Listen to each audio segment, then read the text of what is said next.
मित्रों नमस्कार। शिखरवाणी यूट्यूब संस्करण में आपका स्वागत है। इसमें हम एक तात्कालिक महत्व के विषय की चीरफाड़ कर रहे हैं।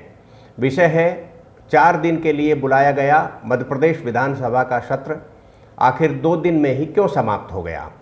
शीर्षक है सत्ता पक्ष भागा या विपक्ष से हो गया सेल्फ गोल। जब विधानसभा का सत्र शुरू हुआ तो शिवराज सरकार बेचैन दिख रही थी। 95 सदस्यों वाला विपक्ष कोई कमज़ोर नहीं होता, लेकिन ज़रूरी ये है कि उसकी रणनीति कारगर होना चाहिए। नेता प्रतिपक्ष कमलनाथ को विधानसभा का अनुभव नहीं है। इसका कारण ये है कि वे अभी तक लोकसभा के सदस्य रहे हैं।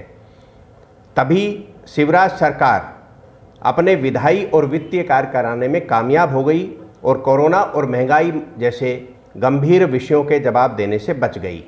मुख्य प्रतिपक्ष कांग्रेस की रणनीति उत्तर प्रदेश की भांति जातिगत राजनीति की ओर प्रदेश की राजनीति को ले जाने की दिखाई दे रही है। विधानसभा के ज्ञात इतिहास में कभी भी श्रद्धांजलि को बाधित नहीं किया गया। इस बार तो 3 वर्तमान विधायकों के निधन का उल्लेख था, उन्हें श्रद्धांजलि देना थी। आसंदी से दिवंगतों के नाम और उनका राजनीतिक जीवन वृतांत सुनाया जाना शुरू हुआ ही था कि कांग्रेस के विधायक गर्भगृह में आकर नारेबाजी करने लग गए। वे आदिवासी दिवस पर अवकाश की मांग कर रहे थे। यह जातिगत राजनीति की तरफ कांग्रेस का पहला कदम था, लेकिन श्रद्धांजलि को बाधित करके इस प्रकार की राजनीति करने की रणनीति क्यों बनाई गई, इसके पीछे का मकसद अभी भी समझ में नहीं आ रहा। कांग्रेस का कोई भी प्रवक्ता या नेता इसका स्पष्ट मकसद बताने की स्थिति में दिखाई नहीं दे रहा। पिछले दिनों अगले दिन कांग्रेस विधायक एप्रिन पहनकर सदन में आए। वे आज पिछड़ा वर्ग को आरक्षण देने के कमलनाथ सरकार के फैसले के समर्थन में मांग कर रहे थे।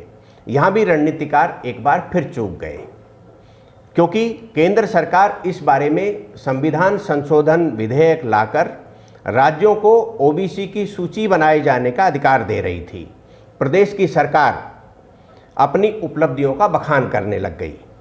जब ये लगा कि 4 दिन का सत्र और चारों दिन हंगामे की भेंट चढ़ेगा, तब विपक्ष की नीयत पर सवाल उठाते हुए जनहित के कार्यों से विपक्ष पीछे हट रहा है और राजनीतिक प्रयोजन सिद्ध करने का काम कर रहा है, सरकार के सत्र के संसाधनों का राजनीतिक उपयोग करने के लिए विपक्ष आमादा दिखाई दे रहा है, तब सरकार ने जरूरी विधेयक और अनुपूरक बजट पास कराकर सत्र को बाय बाय कर लिया।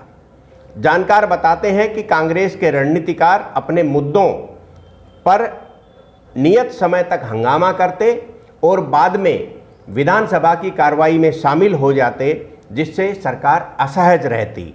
लेकिन विपक्ष सरकार की चाल में फंस गया और राजनीतिक मूर्खता कर बैठा।